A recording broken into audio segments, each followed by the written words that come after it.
Dalam suatu ekonomi ya, nggak ada yang namanya itu kenaikan yang terus-menerus ya. Jadi kalau kita gambarin ya, misalnya ini chart dari IHSG gitu ya, atau saham indeks gitu ya.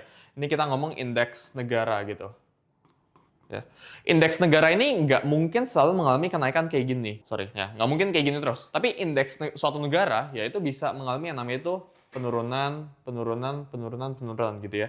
Jadi yang pas lagi di sini, di sini, di sini, sini gitu ya. Ini penurunan dari suatu indeks negara gitu ya. Nah, penurunan ini selalu dibalas sama yang namanya itu kenaikan ya. Jadi ini yang kita ngomong pemulihan itu ini pulih gitu ya. Di saat dia crash sebelah sini, ya ini kayak kurang clear ya. Ini di saat dia turun ya di garis warna merah ini, dia kembali recover ke atas gitu. Ini juga ya di saat dia crash turun, dia kembali recover ke atas ini juga gitu ya. Jadi dalam suatu economic ya ada yang namanya itu recovery ya, dan market itu selalu bergerak dalam siklus. Jadi kenapa video ini penting buat kalian ya? Karena ketika kalian investor ya, gue pribadi sejak gue dari dulu paham konsep ini ya, gue belum pernah bisa merumuskan konsep ini sampai kayak gimana pun itu ya. Tapi gue dari dulu udah mengerti. Gue lumayan mendapatkan wealth yang menurut gue lumayan life changing di saat COVID ya. COVID-19 itu merubah hidup gue. Tanpa ada COVID nggak ada gue di sini gitu ya. Karena COVID itu ngebuat gue jadi punya lebih banyak waktu buat explore ke financial market. Kita ngomong ya, jadi ada 5 tipe pemulihan ekonomi. Ini biasanya orang-orang itu sering jelasin ini dalam kuliah, tapi gue pengen sharing ini ke kalian secara gratis ya. Jadi pastiin kalian nonton sampai habis. Jadi ada 5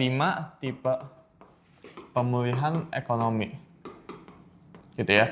Ini biasanya kita ngomongin shape ya. Jadi misal ya, ini chart nih ya. Gue gambar sebelah sini ya. Chart itu kan misal lagi naik kayak gini, terus tiba-tiba crash gitu kan. Misal COVID gitu. Di sini terjadi COVID 2020 gitu. Nah, ini recoveringnya ke atas kayak gini ya. Pas dia lagi naik, ini kan kita sebut sebagai recover phase kan. Sebelah sini nih. Yang bagian ini gitu ya. Yang bagian segini kita sebut sebagai pemulihan ekonominya gitu. Dan ketika dia recover, ini ada beberapa tipe ya.